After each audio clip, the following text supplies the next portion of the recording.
معزز خواتین و حضرات، میں یہاں یہ عرض کر دینا چاہتا ہوں کہ میرا تعلق حضرت سلطان باہو سے اس طرح ہوا کہ علامہ اقبال میرے والد اکثر ان کا کلام سنا کرتے تھے، اور خصوصی طور پر پنجابی ابیات۔ ایک خاص ملازم ہمارے ہاں ہوتا تھا جس کا نام دیوان علی تھا، وہ ہارمونیم بجاتا تھا، اور اس سے حضرت سلطان باہو کا کلام، بلے شاہ کا کلام، خصوصی طور پر پنجابی ابیات، یہ انہی سے سنا کرتے تھے، اور اس طرح میرا ان سے تعارف ہوا حضرت سلطان باہو سے۔ میں یہاں یہ بھی بتا دوں کہ باہو سے مطلب با میں ساتھ، ہو از اللہ، اللہ کے ساتھ، باہو کے یہی معنی ہیں جہاں تک میں سمجھا ہوں، اللہ کے ساتھ ہونا۔ اچھا، اس میں نہ استغراق کی کیفیت ہے اور نہ ہی فراق کی کیفیت ہے، ساتھ کی کیفیت ہے۔ برِ صغیر میں ہم سب، آپ سب جو یہاں بیٹھے ہوئے ہو، ہم اس لیے مسلمان ہوئے تھے جہاں صوفیاء کرام کے سبب ہم صوفیاء کے پیغام محبت کے سبب مسلمان ہوئے ہیں، اور انہی کی کنٹریبیوشن ہے، انہی عارفین کی کنٹریبیوشن ہے حضرت سلطان باہو جیسی شخصیات کی کہ ہم مسلمان ہیں۔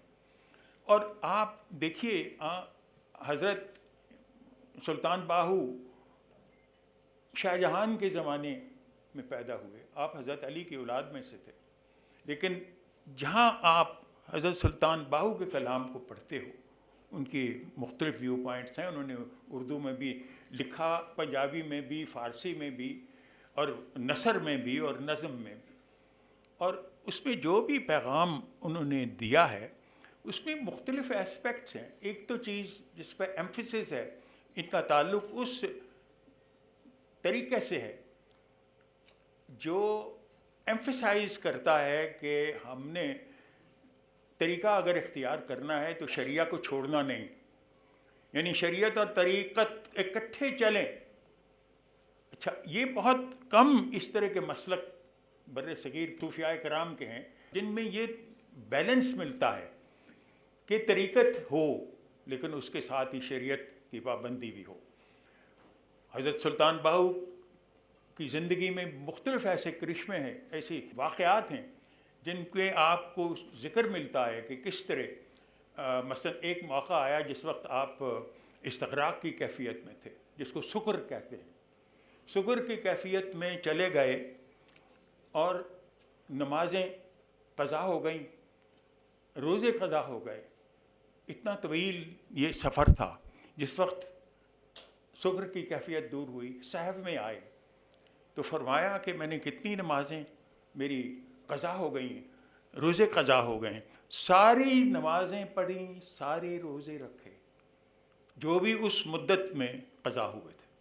تو میرا کہنے کا مطلب یہ ہے کہ ایسے صوفیاء کرام جن کو یہ درد ہو کہ شریعت کو نہیں چھوڑنا، طریقت کے ساتھ شریعت بھی لازمی ہے، اور پھر ان کی تو شروع سے ہی جہاں تک میں سمجھا ہوں کہ ایک طرح سے اللہ تعالیٰ کی روحانی فیاضی ان پر تھی۔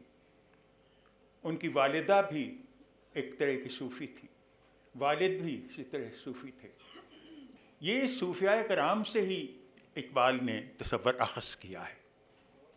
آپ کو علم ہے کہ ہمارے جو ذرائع علم ہیں، جو علم حاصل کرنے کے ذرائع ہیں، ہمارے پاس 3 ذریعے اللہ تعالیٰ نے ہمیں دے رکھے ہیں۔ ایک عقل ہے، دوسرا وجدان، اور تیسرا حواس۔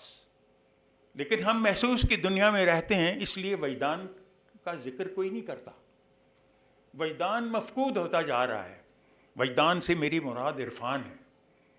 عرفان ہمارے ہاں مفقود ہوتا جا رہا ہے، لیکن اللہ کو جاننے، اس سے بات کرنے کی صورت ہی عرفان کے ذریعے ہے، کیونکہ یہ معرفت کا ہی علم ہے جو آپ کو اللہ تک پہنچاتا ہے۔ اگر وہ علم آپ کے ہاں مفقود ہوتا جا رہا ہے تو اس کی وجہ یہ ہے کہ ہم محسوس کی دنیا میں رہتے ہیں۔ ہم وہ چیز بلیو کرتے ہیں جس کو دیکھ سکتے ہیں، وہ چیز بلیو کرتے ہیں جس کو سن سکتے ہیں، چکھ سکتے ہیں، محسوس کر سکتے ہیں۔ تو کہنے کا مطلب یہ ہے کہ اس محسوس کی دنیا میں رہنے کے سبب ہم ایک خزینہ جو ہے اس کو فراموش کر رہے ہیں. لہٰذا ان شخصیات کی فرمودات جو ہیں ان کو آج کے نوجوان کو سمجھنے کی ضرورت ہے. سارے صوفیاء کرام میں آپ کو اسی عشق کا تصور ملتا ہے. یہ عشق صرف خدا سے ہی عشق نہیں، یہ عشق کا تعلق انسانیت سے عشق ہے، اور اسلام جو ہے اس کا پیغام ہی ساری انسانیت کے لیے ہے. اور میں تو یہ سمجھتا ہوں کہ پاکستان میں ہمیں بہت سی ایسی چیزوں کی ضرورت ہے ہماری یونیورسٹیوں میں جہاں پہ اس قسم کی تعلیم دی جائے کہ ہم محسوس کر سکیں کہ اسلام کا اصل پیغام کیا ہے، اس کی روح کیا ہے، اور ہم اس تک پہنچنے کی کوشش کریں بجائے اس کے کہ تفرقے میں چلے جائیں اور اس قسم کی صورت حالات پیدا کر دیں جہاں کہ ہم ایک دوسرے کے دشمن بن جائیں.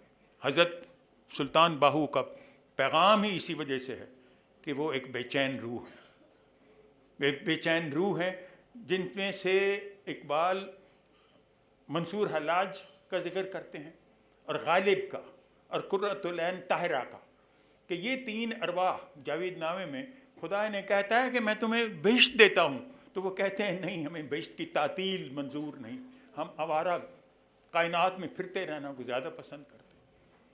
تو یہ آوارہ بھٹکتے رہنا ان لوگوں کی کہہ لیجئے سرشت میں ہے جب تک کہ وہ مقاصد پورے نہیں ہوتے جن کے سبب خدا نے اپنی محبت کا پیغام انسانیت کو دیا. حضرت سلطان باہو کے متعلق سمجھنے کی ضرورت ہے، اور میں تو نوجوانوں کو یہی تلقین کروں گا کہ ان کو سمجھنے کی کوشش کریں، صوفیاء کرام کی تحریروں کو پڑھیں اور پڑھ پہ اس کو فکر کریں، غور کریں اور ان مقاصد کو پانے کی کوشش کریں. کم سے کم پاکستان جن حالات سے گزر رہا ہے تاکہ ہم سنبھل سکیں اور صحیح راستے پر آ سکیں.